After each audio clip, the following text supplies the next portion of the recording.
मैं आरसीबी से संन्यास लेना चाहता हूं और हमेशा मेरा यही सपना रहेगा।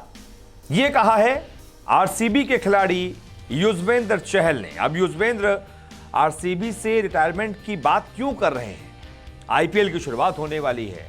आईपीएल 2021 का दूसरा सीजन 19 सितंबर से यूएई में खेला जाना है। युजवेंद्र चहल यूएई में ही मौजूद हैं, लेकिन अचानक से वो आरसीबी से रिटायर होने की बात क्यों कर रहे हैं? तो दरअसल इसके पीछे का जरा मतलब समझिए यार। युजवेंद्र चहल का एक तरीके से कहना यह है कि जब भी रिटायरमेंट की बारी आएगी वो आरसीबी से ही रिटायर होना चाहते हैं। यानी कि अपनी आरसीबी की टीम के लिए वो अपने दिल में बसा हुआ प्यार दिखा रहे हैं। उस आरसीबी टीम के साथ जितनी उनकी यादें हैं वो उन यादों को साथ में लेकर जाना चाहते हैं। उनका ये कहना है कि मैं जब भी रिटायर हूं, आज हूं, 1 साल बाद, 3 साल बाद, 4 साल बाद, मैं आरसीबी से रिटायर होना चाहता हूं। दूसरी बात, अभी मेगा ऑक्शन होने वाला है, तो एक तरीके से एक डाउन भी खेला है युजवेंद्र चहल ने आरसीबी के मैनेजमेंट के सामने कि भाई देख लो, मैं तो इसी टीम के साथ रहना चाहता हूं, मेरा सपना है कि जब भी रिटायर हूं इसी टीम से हूं। क्या कुछ कहा है युजवेंद्र चहल ने, जरा ये देखिए। चहल ने कहा कि मैं आरसीबी से संन्यास लेना चाहता हूं और मेरा हमेशा यह सपना रहेगा कि जब भी मैं आईपीएल में खेलूं तो आरसीबी के लिए ही खेलूं। वहीं मैक्सवेल के आने पर चहल ने विराट कोहली की कप्तानी को लेकर कहा कि मुझे लगता है कि किसी खिलाड़ी के खेलने के तरीके में आए बदलाव में कप्तान के बहुत मायने हैं। मैक्सवेल जानते हैं कि हमारे कप्तान भारतीय टीम के भी कप्तान हैं, जिन्हें ढीला रवैया पसंद नहीं। उन्हें तब अच्छा लगता है जब आप मैदान पर अपना 100% देते हैं, चाहे आप कुछ भी करें। मैक्सवेल को पता था कि अन्य आईपीएल फ्रेंचाइजी में वो ढिलाई बरत रहे थे, वो यहां नहीं कर पाएंगे। आपको बता दें, चहल वही हैं जो श्रीलंका दौरे पर गए हुए थे, कोरोना संक्रमित हो गए थे, जिसके बाद टीम इंडिया के आखिरी जो 2 T20 है वो खेल भी नहीं पाए थे लंका के खिलाफ। और उसके बाद अब चहल यूएई पहुंचे हैं और उम्मीद यही है कि आरसीबी के लिए वो हमेशा से अच्छा प्रदर्शन कर रहे हैं, इस साल और ज्यादा अच्छा प्रदर्शन करें, क्योंकि एक झटका उन्हें लगा जब उन्हें भारत की T20 वर्ल्ड कप टीम में सेलेक्ट ही नहीं किया गया। अब कम से कम युजवेंद्र चहल के पास एक मौका है कि अच्छी गेंदबाजी करें और अपने आप को साबित करके दिखाएं कि वो डिजर्व करते हैं कि T20 वर्ल्ड कप कम से कम उस स्क्वाड में उनका नाम हो। लेकिन दूसरी बात, जहां तक बात है आरसीबी की, तो आरसीबी के लिए उनके दिल में जो प्यार बसा हुआ है ना, जो फेथ है आरसीबी के लिए, वो एक बार फिर से दिखी और इसीलिए वो कह रहे हैं कि मैं जब भी रिटायर होना चाहता हूं, मैं आरसीबी से ही रिटायर होना चाहता हूं, किसी और टीम से नहीं। तो इस पूरे मुद्दे पर आप क्या सोचते हैं, बताइएगा जरूर। बहुत बहुत शुक्रिया इस वीडियो को देखने के लिए। जरूरत पड़ने पर रोहित शर्मा संभाल सकते हैं टीम इंडिया की कप्तानी। उनके अंदर वो काबिलियत भी है, वो समझदारी भी है, यह कहना है टीम इंडिया के ही पूर्व क्रिकेटर मदन लाल का। मदन लाल ने स्प्लिट कैप्टंसी का जो एक फॉर्मूला अभी सामने आया था उसका समर्थन किया है, क्योंकि स्प्लिट कैप्टंसी की बात तब सामने आई थी जब विराट कोहली की T20 वर्ल्ड कप के बाद शॉर्टर फॉर्मेट ऑफ गेम से कैप्टंसी जो है वो छोड़ने की खबरें सामने आई थी। ऐसा आ रहा था कि भाई विराट खुद ही ऐलान करेंगे कि वो एक फॉर्मेट की कप्तानी छोड़ने वाले हैं, तो रोहित शर्मा उनकी जगह पर कप्तान बनेंगे। इसी पूरे मुद्दे पर मदन लाल ने कहा है कि भाई रोहित शर्मा के अंदर वो काबिलियत है, वो पूरी तरीके से तैयार है इस जिम्मेदारी को संभालने के लिए। हालांकि बीसीसीआई के ही कुछ अधिकारियों ने साफ इनकार कर दिया था कि ऐसी कोई बात नहीं हुई है, लेकिन अगर स्प्लिट कैप्टंसी का फॉर्मूला आता भी है तो उस पर मदन लाल कह रहे हैं कि कोई दिक्कत नहीं है, बल्कि मैं तो इसका समर्थन करता हूं। मदन लाल ने कहा कि मुझे लगता है कि यह अच्छा विकल्प होगा, वो इस समय काफी अच्छी स्थिति में है। हमारी किस्मत अच्छी है कि इस समय रोहित शर्मा हमारी टीम में है। जब भी विराट कोहली को लगे कि वो 1 या 2 फॉर्मेट पर ध्यान लगाना चाहते हैं तो रोहित शर्मा आगे आ सकते हैं, उनके पास काफी अनुभव है।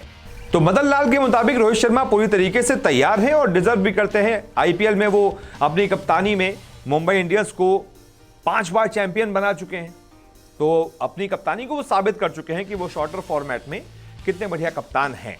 अब बस जब भी टीम इंडिया की बारी आएगी तो रोहित शर्मा पूरी तरीके से तैयार हैं, लेकिन उन्हें कप्तानी दी जाएगी या नहीं दी जाएगी, अभी इस पर संशय है, अभी इस पर संदेह के बादल हैं, अभी वो छटे नहीं हैं, क्योंकि विराट कोहली की जो वो खबर सामने आई थी उसका खंडन कर दिया था खुद बीसीसीआई के ही अधिकारियों ने। जयशाह ने भी बोल दिया था कि ऐसी तो कोई बात ही नहीं हुई है, लेकिन अगर जरूरत पड़ती भी है तो मदन लाल कह रहे हैं कि कोई दिक्कत नहीं है, आपके पास रोहित शर्मा है। रोहित शर्मा आपको बता दें कि ऐसा नहीं कि पहली बार कप्तानी करेंगे। विराट कोहली की गैर मौजूदगी में 2018 में निधास ट्रॉफी जो हुई थी उसमें भी रोहित शर्मा ही कप्तान थे और अपनी कप्तानी में उन्होंने वो सीरीज भी टीम इंडिया को जिता दी थी।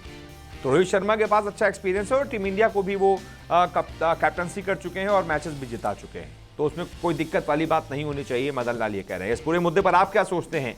क्या स्प्लिट कैप्टनसी होनी चाहिए टीम इंडिया में या नहीं होनी चाहिए? बताइएगा जरूर। बहुत बहुत शुक्रिया फिलहाल इस वीडियो को देखने के लिए। टीम इंडिया के पूर्व क्रिकेटर गौतम गंभीर और सिक्सर किंग युवराज सिंह के बीच इंस्टाग्राम पर एक पोस्ट जो है, उस पर चैट जो है बड़ी वायरल हो रही है। एक फनी चैट है, एक फनी एक तरीके से पोस्ट है जिस पर लोग कमेंट कर रहे हैं और बड़ा पसंद कर रहे हैं। क्यों पसंद कर रहे हैं? क्योंकि यहां पर गौतम गंभीर ने एक तस्वीर शेयर की। तस्वीर टीम इंडिया के किसी टेस्ट मैच की थी जिसमें युवराज और गंभीर दोनों थे, टीम इंडिया के और भी साथी वहां मौजूद थे। तस्वीर में दिख रहा है कि गंभीर और युवराज कुछ हल्के फुल्के मोमेंट्स शेयर कर रहे हैं और युवराज जो है वो गंभीर की टी शर्ट खींच रहे हैं। तो इस पर गौतम गंभीर ने इस फोटो को पोस्ट करते हुए कहा कि ये तो अच्छा है कि हमारे दोनों खिलाड़ियों के चेहरे पर मुस्कान है, नहीं तो फैंस बोलते कि देखो गंभीर लड़ने जा रहा था, उसको युवराज ने रोक लिया। अब इस पर युवराज ने जो कमेंट किया, जो रिप्लाई किया, वो ज्यादा मजेदार था। युवराज ने कहा कि मुझे तो हमेशा यही करना पड़ता था, मैं ही बार बार तुमको लड़ने जाने से रोकता था। अब बताइए, एक तरीके से युवराज ने कह दिया कि तुम इतने लड़ाकू थे, हर मुद्दे पर लड़ने चले जाते थे, मैं ही था जो तुमको रोकता था। अब ऐसा हुआ भी है। युवराज की बात गलत नहीं है, काफी हद तक युवराज की बात में दम है, क्योंकि अगर आप गंभीर के करियर को उठाकर देखेंगे, खास तौर से पाकिस्तान टीम के सामने उनको पता नहीं क्या हो जाता था। इंडिया में मैचेस हो रहे थे, शाहिद अफरीदी से भिड़ गए थे, भयंकर गाली गलौज हुई थी ग्राउंड पर, उन्होंने तो बाद में बताया भी था। खूब कहा सुनी हुई थी शाहिद अफरीदी के साथ गंभीर की। इसके अलावा एक बार कामरान अकमल के साथ पाकिस्तान टीम के विकेट कीपर के साथ भिड़ गए थे, जबरदस्त भिड़ंत हुई थी। ये तो कहिए कैप्टन कूल महेंद्र सिंह धोनी वहां पर साथ में थे, दोनों को अलग कर दिया था, नहीं तो गंभीर का तो बस चलता तो एक दो पंच उधर हो ही जाते। लेकिन अच्छा हुआ कि नहीं हुए। तो गंभीर थोड़े एक तरीके के एग्रेसिव प्रवृत्ति के खिलाड़ी रहे हैं, अक्सर वो भिड़ जाया करते थे दूसरे खिलाड़ियों से। तो युवराज ये कह रहे हैं भाई मैं ही बचाता था, मैं ही रोकता था और मुझे अक्सर रोकना पड़ता था तुम्हें लड़ने से। तो ये एक फनी चैट है युवराज और गंभीर के बीच जो बड़ी वायरल हो रही है। आप बताइए आपको कैसी लगी ये चैट, आपको कैसे लगे ये मैसेजेस एक दूसरे के लिए, एक दूसरे पर एक तरीके से जो तंज कसा। पहले तो फोटो शेयर की गौतम गंभीर ने और कह दिया कि भाई मुस्कुरा रहे, नहीं तो लोग कहते हैं देखो लड़ने जा रहा है, युवराज ने इसको रोक लिया टी शर्ट खींचकर। फिर युवराज ने जो जवाब दिया ना, वो कैसा लगा, मजेदार था या नहीं? बताइएगा जरूर। बहुत बहुत शुक्रिया फिलहाल इस वीडियो को देखने के लिए। तो आखिरकार इंग्लैंड क्रिकेट बोर्ड को बीसीसीआई के आगे झुकना ही पड़ा है। अंदर की खबर यह है कि ईसीबी ने जो आईसीसी को भारत और इंग्लैंड के बीच 5वां टेस्ट रद्द होने के बाद जो मेल किया था, जो शिकायत की थी, ईसीबी उसे वापस ले सकती है। दरअसल ईसीबी का यह कहना था कि टीम इंडिया का कोई भी खिलाड़ी कोरोना पॉजिटिव नहीं था, सभी खिलाड़ियों की रिपोर्ट नेगेटिव आई थी, लेकिन फिर भी टीम इंडिया ने इस मैच पे उतरने से मना कर दिया। इस वजह से आईसीसी को इस मामले में दखल देना चाहिए और मैच को इंग्लैंड को विजेता घोषित करना चाहिए, यहां पर इस पर कम से कम हस्तक्षेप करना चाहिए। उसके बाद ये उम्मीद की जा रही थी कि आईसीसी के जो विवाद समाधान समिति है वो इस पर कुछ करेगी, लेकिन अब खबर सामने आ रही है कि बीसीसीआई के साथ अंदरूनी एक डील हुई है, एक बातचीत हुई है, जिसमें बीसीसीआई ने ऑफर किया है कि कोई बात नहीं, आप इसकी शिकायत छोड़िए, अगले साल जब भारत और इंग्लैंड के बीच 3 T20 और 3 वनडे मैच की सीरीज होगी, तब हम 2 T20 एक्स्ट्रा खिला देंगे। उससे क्या होगा, इंग्लैंड को भी फायदा होगा, रेवेन्यू का भी बहुत ज्यादा फायदा होगा। तो हो सकता है कि ये जो डील दी गई है, इस पर खबर यही आ रही है कि इंग्लैंड इस पर राजी हो गया है, इसलिए वो अब शिकायत भी वापस ले सकता है, और शिकायत वापस लेने का मतलब यही है फिर टीम इंडिया 2-1 से विजयी घोषित कर दी जाएगी। अभी भी आईसीसी के जो WTC का पॉइंट्स टेबल है उस पर भी कुछ ज़्यादा चेंज हुआ नहीं है, तो वहां पर भी कम से कम चीज़ें क्लियर हो जाएंगी कि भाई इंडिया वो सीरीज जीती है, फिर इंडिया को पॉइंट्स मिलेंगे और WTC में फिर इंडिया टॉप पर होगा। तो ये अंदर की खबर आ रही है कि भाई एक तरीके से अगले साल जब इंडिया इंग्लैंड जाएगी तो फिर 2 T20 एक्स्ट्रा खेलेगी, यानी कि 5 T20 और 3 वनडे मैच की सीरीज हो सकती है। अंदरूनी तौर पर यह बातचीत हो चुकी है ECB और BCCI के बीच। अब कभी भी इसका ऑफिशियल ऐलान भी हो सकता है। जैसे ही होगा आपको तुरंत बताएंगे। फिलहाल इस वीडियो को देखने के लिए बहुत बहुत शुक्रिया।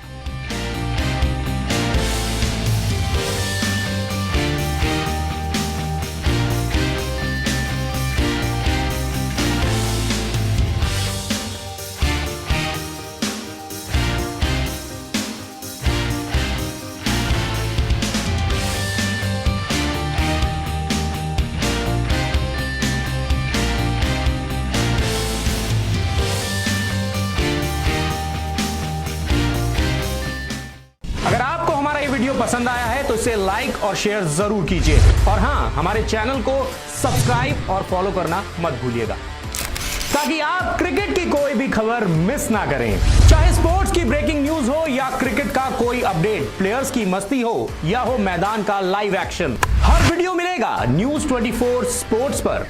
हम कंट्रोवर्सीज भी मिस नहीं करते, तो जुड़िए हमारे साथ और देखते रहिए न्यूज 24 स्पोर्ट्स।